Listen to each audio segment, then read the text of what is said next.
everybody, welcome to tutorial 3. So what we're going to do now is we're going to be applying some of these tracking ideas to an actual piece of footage.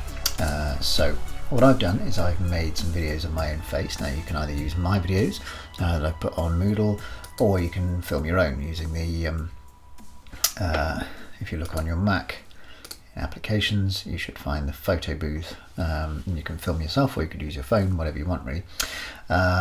For the purposes of this though, do try and keep your head kind of like flat to the screen. Don't try and turn away or anything, because that's going to make the track much harder to do. You'll see what I mean in terms of the stuff I've done.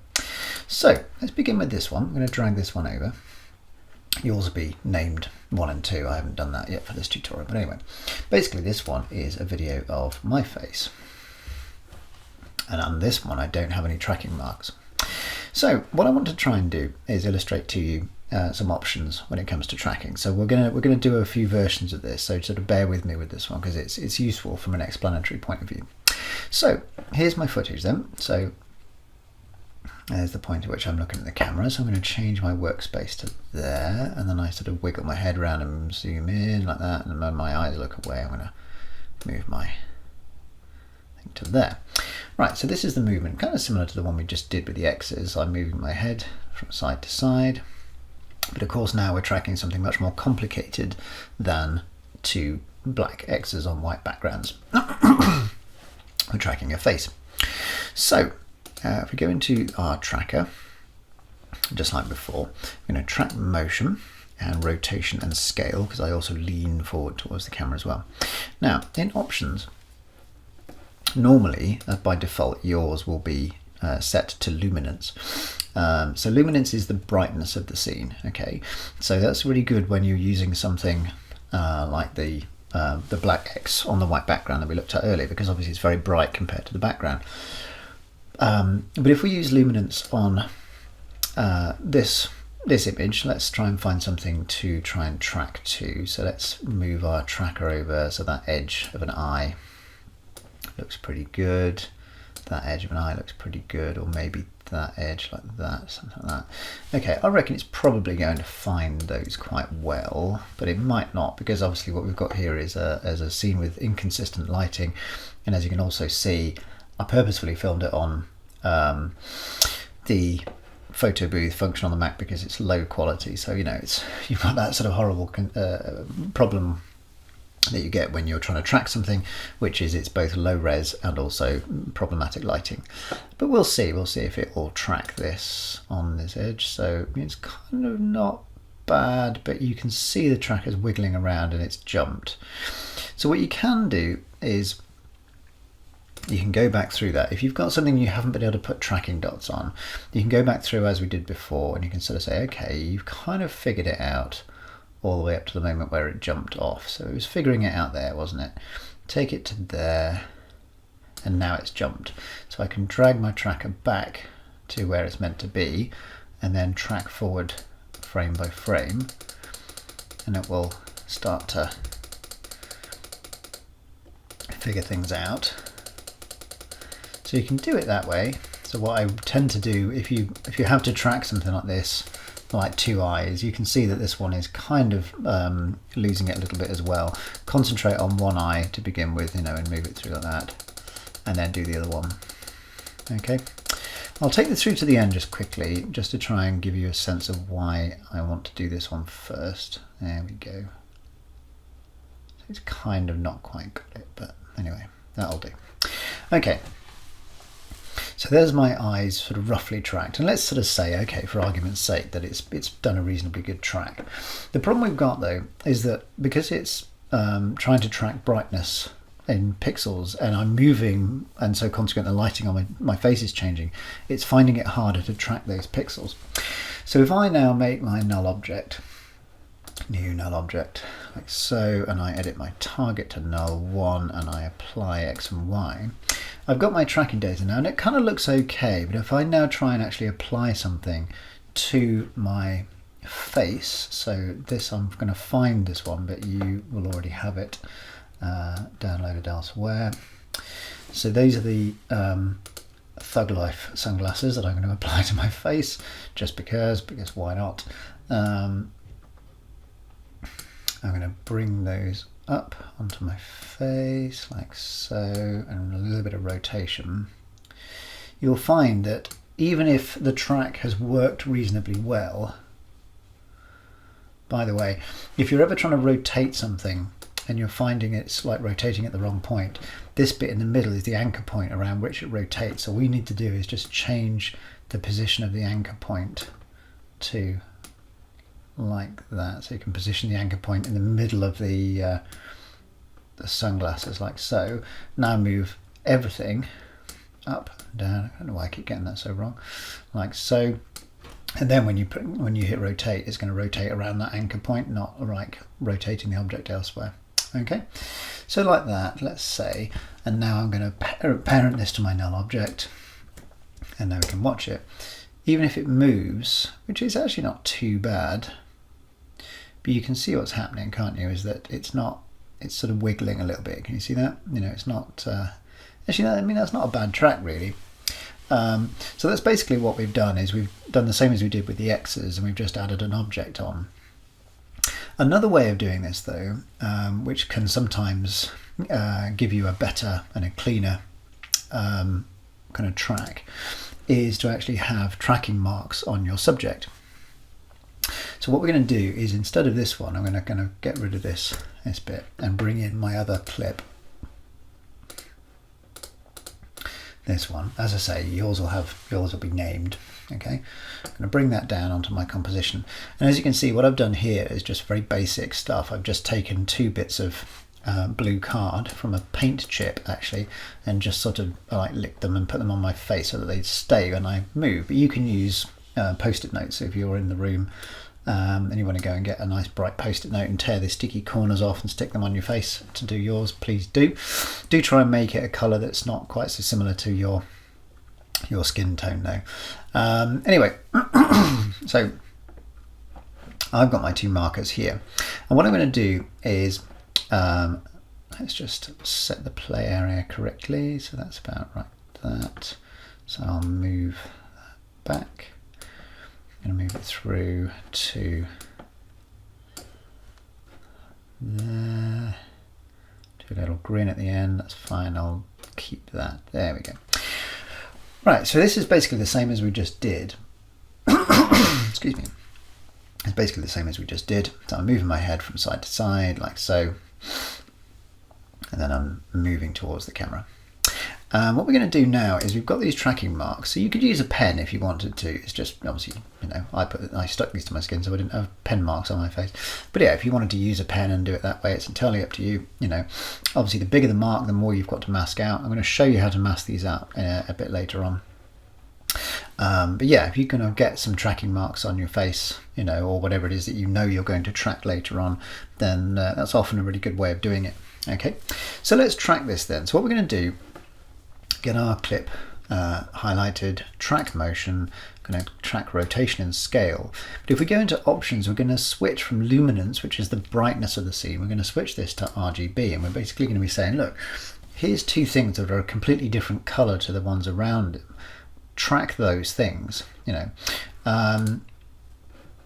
So if I now take my trackers, I don't necessarily need to find, like I was doing with the black X's earlier, a specific pixel. I'm just going to pop my tracker in the middle of that blue thing there. I'll do like that, and sort of say, look, oops, look, find this blue object, look for that, and you'll, oh dear me, why does it keep doing that? And you'll find it by finding my eyebrow and possibly a bit of my eye first. Do you see what I mean?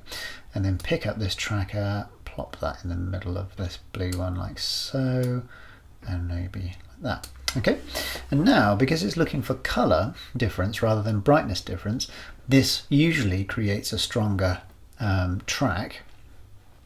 It's not as good as luminance if you've got the luminance, but if you haven't got the luminance, then this is often a better way to go. So I'm going to track this forward and see how this goes. No, it's not worked. That's interesting.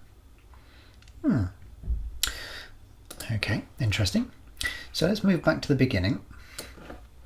Let's reset that. There's obviously something I need to figure out about these two tracking marks. There we go. Try and keep it like that. I won't adjust the thing. What about maybe going to like that? Let's try that and see if that works. Okay, I'm going to just look for this bit of eyebrow and we'll track that forward and see what happens. No, it's still losing it on the right hand side. Look, I think it's because the colour changes because of the light coming in through the window. The left hand one is fine, so that's good. So what we can do is we can keep that now. That's why I'm keeping it running. There we go. And now I'm just going to have to go back and do the other one by hand. So I'm going to zoom in on the left one. So I shall wind this on while I'm doing it, and you can sort of see what I'm doing in sort of fast forward, and then we'll come back in a minute and look at that, how we've got on. Okay.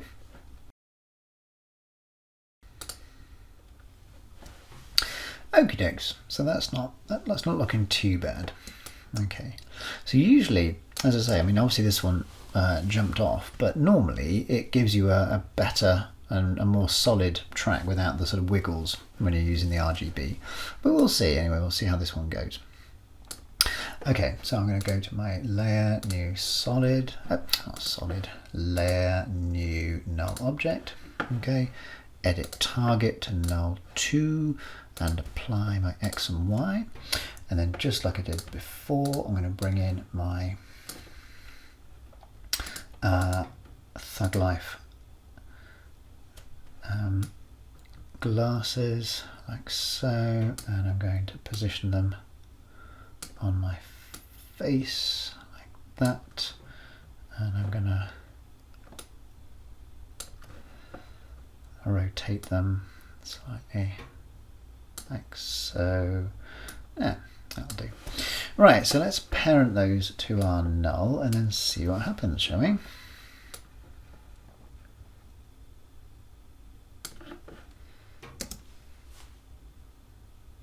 So you can see, hopefully, yes, it's not quite right, is it? I mean, I could have taken a bit longer on that, really. But you can see, hopefully, that it's got less wiggling going on. And while it is slipping slightly, which obviously I could have gone back in and tidied that up a little bit more by adjusting my track, you can see in principle what's happening here, which is that the track is a bit more steady, even if it isn't quite aligning with the face properly. Okay. So far so good. But of course, the problem we've got now is how do we get rid of those blue marks on the face, because we don't want those. All right, so here's what we're going to do. We are going to, if we close that down, we're going to get our movie and drag it down. Okay, so this is our, I didn't duplicate this one just because obviously then it would have the tracking data and everything with it. So that's just our movie again, untracked and with our blue marks on. Okay, and what I'm going to do is, just like last week, I'm going to right click on this and I'm going to pre-compose it. And the reason for this is because we're going to make a change to the timing of this one, but we obviously don't want this change in the timing to work on the rest of the composition. So we're going to put this in a new composition so we can change the timing of it. In fact, before I do that, let me just try and explain why we're doing this. Okay. What I'm going to do is I'm going to use this tool here called the clone stamp tool. Right, and the clone stamp tool, what you have to do with the clone stamp tool is you highlight the clip you want to use and double click on your footage. Okay, and then remember holding down space to move your clip around. And what you do with the clone stamp tool is it's a brush. You can adjust the brush diameter and everything over here, and then you hold down the Option key on your Mac keyboard. I'm not quite sure what it is on a PC, I'm afraid, but just keep trying them until you find the one that gives you this target.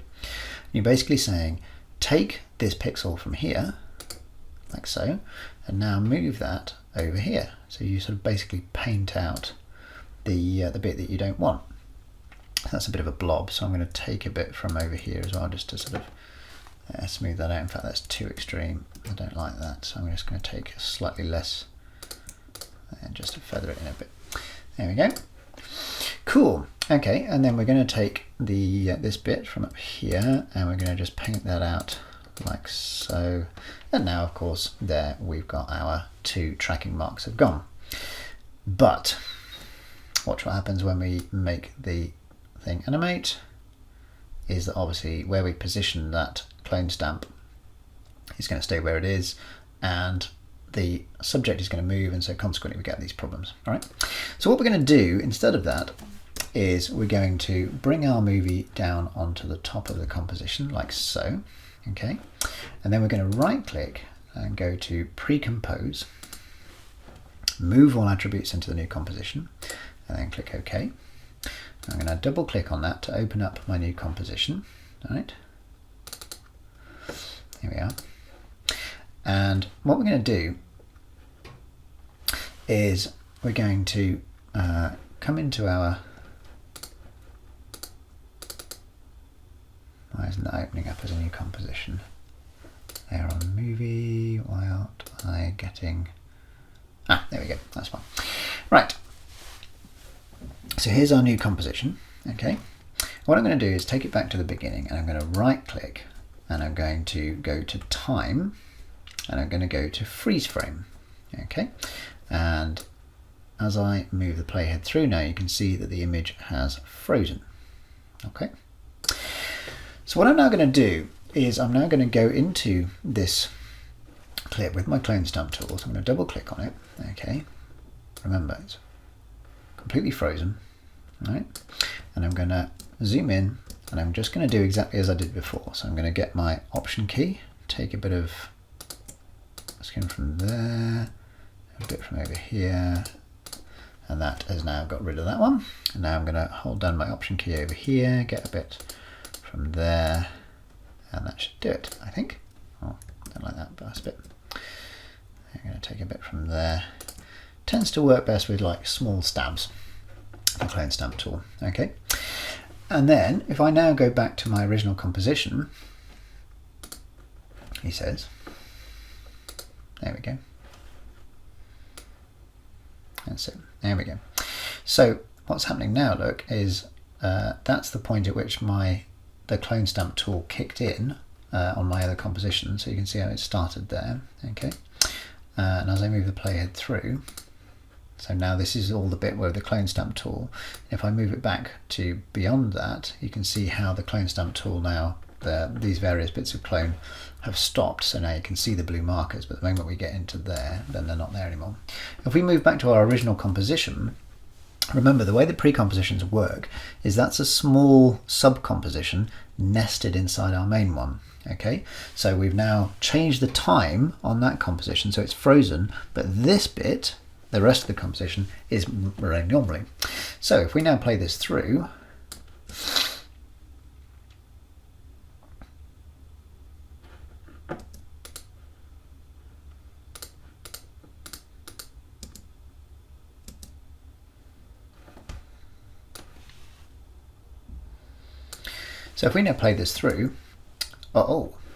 we've got a freeze frame, even though everything else, if we turn that off, is still moving. What are we going to do with that? Well, what we're going to do is we're going to turn the eye off as we've done from this one, but make sure that one's highlighted. Okay, now we're going to come to our pen tool, zoom in on that, making sure that the pre-comp is highlighted. And now what we're going to do is we're going to mask around this bit of the face, like so. And we're going to go into our pre-comp and our mask, like so, and open up the mask properties, and we're just going to feather that a bit, sort of 10 pixels, something like that. Okay, close that up, and if we turn the eye back on now, you should hopefully see that now has, as the pre-comp kicks in, so move that to there, that now is working, except that of course it isn't yet, because the moment I move the head, it's independent of the mask that we've just created. So just to be very clear about what we've just done, what we've done is if we turn everything else off, we've taken that pre-composition that we used earlier, we've taken a bit of the skin from there, and because we'd already frozen that and then done the clone stamp tool, that now won't change because it's in a pre-comp, it's in another composition, it's in this little pre-comp here nested inside our main one. Okay, so that's not going to change. And of course, what happens now is all we need to do is just like the sunglasses, if we parent that now to our null, we can now, as the head moves, so does the mask move. Obviously, it's not quite as accurate as it could be because we know that the track could be slightly more accurate, you know, but it's not too bad.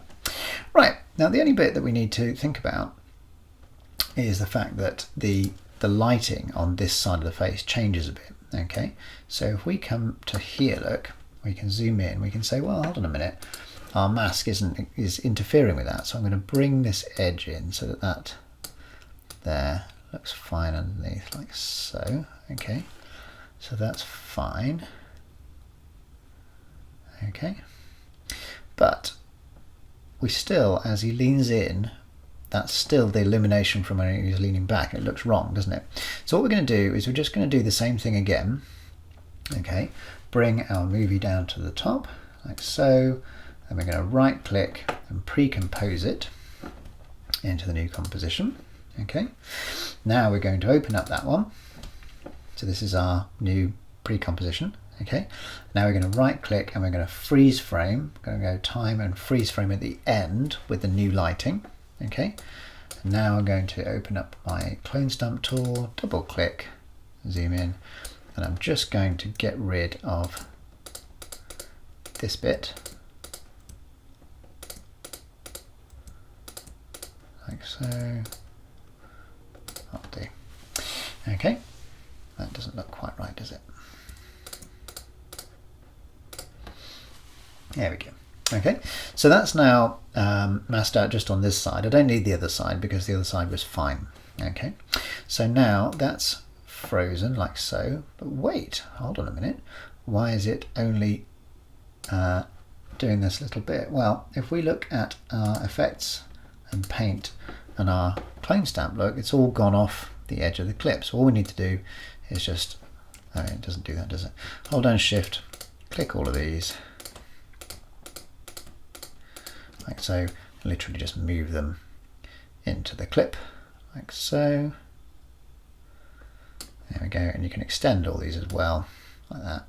So then that should now work. Okay, so now if we come back to our original clip, like so. So that's the top one now that we can see, but just like we did before, if we turn that off and if we now use our pen tool to just mask around this light a bit, like so, that's it. And if we now turn that back on, you see it's now darker, and I can open this up, open up masks, and I'm just going to feather the edge a little bit, like so. And then I'm going to parent that to my null, and now that is working. But of course, the last thing we're going to need to do is now, obviously that's in the wrong place, isn't it? So now I'm going to go into my masks and I'm going to turn on the stopwatch for mask opacity. So I'm going to say, right, at this point, I want you to be at 0% opacity because I'm seeing the other mask underneath. Okay. And then as I move, the lighting is changing there. So I'm going to bring this up to like that to try and match it. Okay, so 23%. And then to there, I'm going to bring that up to maybe like that. And then finally to there, 100% maybe. Perhaps that's a bit soon. I might move that a bit further on. Okay, so about like that. Does that look about right? Yeah, I think so. That's kind of working, isn't it? There we go. So now, if we play it through, we've got our masks working there on the forehead. Again, as I say, they're sliding around a little bit purely because I haven't taken the time on the original track, but you can do that. So obviously you can get yours nice and tight, and then you can mask out your tracking marks like so. So that's still not quite right, is it? If we look, so here's a little shortcut for you. If you hold down Shift, Command and H, that takes away the mask lines so you can actually see what you're doing. And we can see that actually, even though we masked this from the previous footage, it's not quite right, is it? It's just a bit too hard. So I'm just going to reduce the opacity on that slightly. There we go, and hopefully, and I might feather the edge of the pixels a bit more as well. There we go. And now we can see that that's looking much more sympathetic. There we go. Excellent. That's it. So yeah, as I say, Shift Command H is the, so that's a bit too dark as well, isn't it, this keyframe? So if I highlight that keyframe and bring that down a bit to like so, that'll do, won't it? That's looking much better. Cool. Yeah, that's it. So by the time it gets to that one, it's probably a bit dark now, isn't it? So there, so we move that one to there. That's like there. That. Good. Okay. So that's the end of that tutorial. I hope that all makes sense. Like I say, you can take it a little bit longer on your original track than I did for the purposes of this tutorial, and get it nice and smooth, and then hopefully everything should mask together properly. Your sunglasses and also the masking points on your tracking dots. Okay, cool.